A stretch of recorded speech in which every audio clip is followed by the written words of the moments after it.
काढले का? किती निघाले?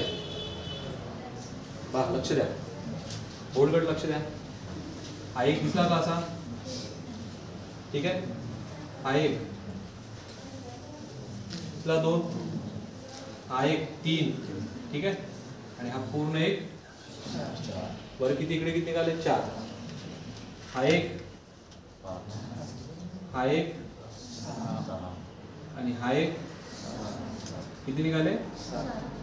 हा एक, हा एक आणि हा एक. नंबर देऊनही काढता आले असते, लक्षात, पण समजण्यासाठी हे ठीक राहील तुम्हाला. ठीक आहे, किती झाले? 10. आणि हा मोठा एक येईल का लक्षात? लिहून घ्या, उत्तर 11 आहे.